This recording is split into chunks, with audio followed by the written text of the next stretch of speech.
Man, Skyrim is such a cool game. The open world, the lore, the atmosphere, it's all just so amazing. But I've seen all of it so many times. I hate to say it, but it's kind of old and stale now. Not even mods can help anymore. I wish there was a way to re-experience the game in a new way. Something new. Something fresh. If only there was something like... Dragonborn Multiball!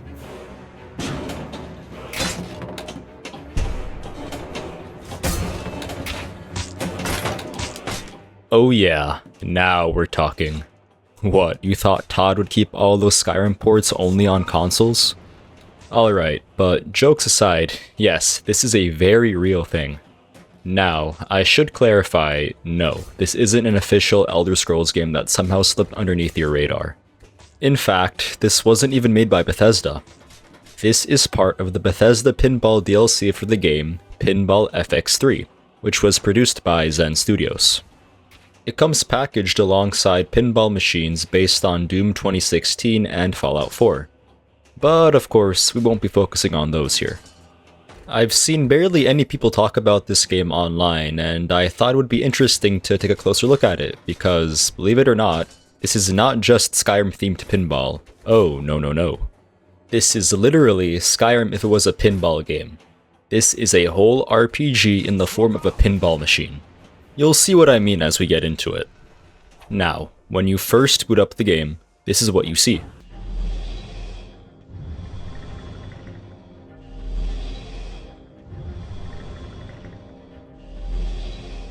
Pretty cool, right? You're then presented with some character creation choices as good old Hadvar greets us as we wake up from the cart in this weird pinball light display cutscene. We then get to choose from a couple of options. Human Mage, Human Knight, Elf Mage, Elf Archer, Argonian, Khajiit, and Orc. Once we choose a character, we're immediately thrown into our very first quest. Yes, there are quests. This recreates Alduin's attack on Helgen from the intro of Skyrim, and we have the exact same goal here, to escape. Now, before I started properly playing this game, I thought that this would be a pretty straightforward experience. I mean, it's pinball. I haven't played any in years, but how hard could it possibly be?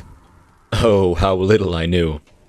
Something that you will very quickly realize when playing this game is that it's not a pinball experience designed for Skyrim players. It's a Skyrim experience designed for pinball players, which means that it is assumed that you are good at pinball. And I, am not good at pinball. You start the game with 3 balls. There are ways of gaining additional balls, but if you lose all of them... Try again in your next life. It's game over.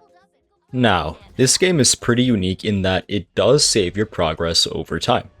If you do game over, you can just reload your character and start right back where you were. Thankfully, there is a practice mode that essentially gives you infinite balls, which I took great advantage of. When you fail a quest, you're kicked out to the quote-unquote open world section of the game. I'll take this time to explain the general gameplay loop here, which is surprisingly complex.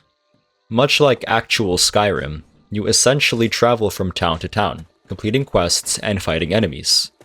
Traveling is done by hitting these bumpers on the far left and right. You can see that the remaining distance to the next landmark decreases each time they are hit. When traveling in between town to town, you can come across small dungeons or random combat encounters. When you engage in combat, you'll see an enemy pop up in the middle of the machine. You attack an enemy by smacking them with a pinball. You can see how much health the enemy has through the flashing screen on the top left. Landing a physical attack makes your stamina decrease, and the lower your stamina, the less damage you do. If you're using a mage-type character, you can instead use spells, which use up your magicka. So, you'll manage to hit the opponent with the ball enough times, or your health will run out first, and, you'll lose. Now, you don't actually die in this game. If you fall to an enemy, the encounter just ends, and you don't get any potential rewards for it. So, how can you not die? Well, you see, there are a couple of ways to heal. The easiest way is to use a potion. If you hold the ball launch button, which is enter, you're taken to a menu where you can look at your character, items, and equipment. Navigate through the menus with the flipper buttons, which are left and right shift. Go to your potions menu, and if you have a healing potion, you can use it right then and there. This game has pretty much all the types of potions you'd see in actual Skyrim, like a lot of potions, so you should be pretty familiar with everything that you come across. You can also go to your magic menu and select the heal spell. Hitting these bumpers with the spell selected will heal you at the cost of your magicka. Also, if you manage to get the ball over to these spinning stones on the top left, that can also heal you. So if you can get the ball over there, it's handy in a pinch. Going back to the equipment menu, it's pretty much what you'd expect. You can equip different armor and weapons that you come across that make you take less damage and deal more. While we're here, we can also take a look at the skills menu. Yes, there are skills in this game. Now, there aren't nearly as many skills as there are in regular Skyrim, but there are still quite a few. We have smithing, armor, block, melee, archery, sneak, lockpicking, and magic. Each of these skills have perks associated with them that unlock the more they are leveled. Once the combat encounter is over, you might notice this flashing icon on the right of the table with a treasure chest. Hitting the ball into that lane gives you the encounter rewards. You can find gold, armor, potions, weapons, as well as miscellaneous crafting items here. Once that's wrapped up, you can continue with exploration. As you keep hitting the travel bumpers, you'll find yourself winding up at new locations, sometimes in the form of caves and dungeons. This will bring up a small minigame where you can navigate the ball through a maze. You can find some treasure, as well as some additional combat encounters here. Sometimes you'll encounter a lockpicked chest, which is where the lockpicking skill comes into play. It operates a bit like the lockpicking game in Skyrim, where you have to adjust the pick with the right and left buttons until you get it to the proper spot. You can also come across some inns. Shooting the ball into this lane with the spinner a couple of times will find you an inn. Here, you can rent a room and pass the time, as well as get side quests. Yes, there is a day-night cycle in this game, as well as side quests. Side quests are about what you'd expect. Kill this monster, get this item, things like that, nothing really crazy.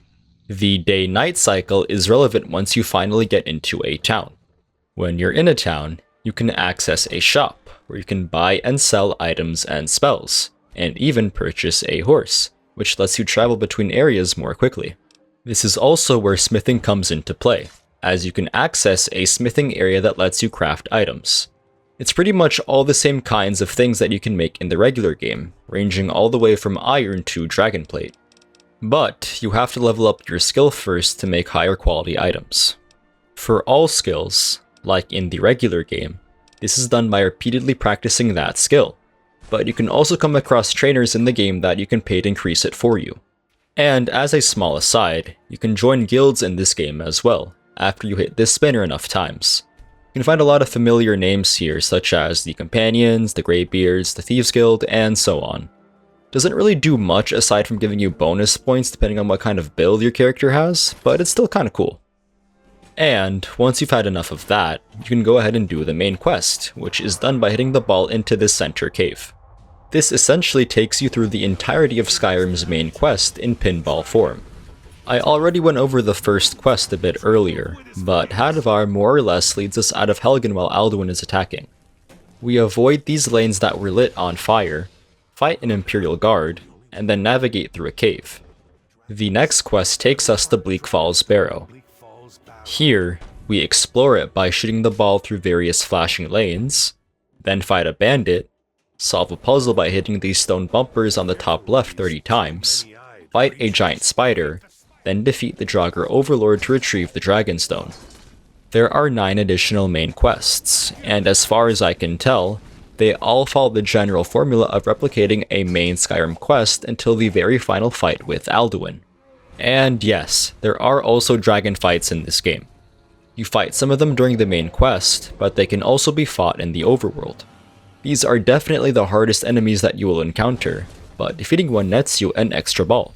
So yeah, that is, more or less, the Skyrim Pinball experience.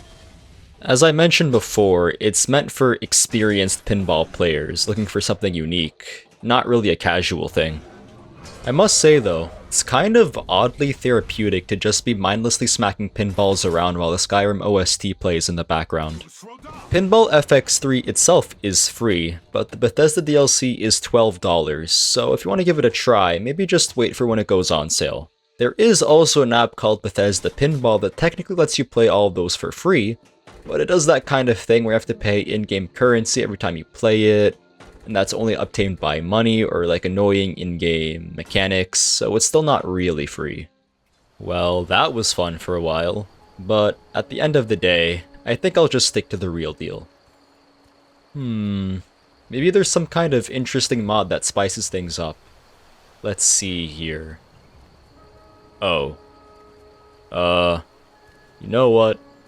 Maybe that's enough Skyrim for today. Yeah, I'll just, see you guys next time.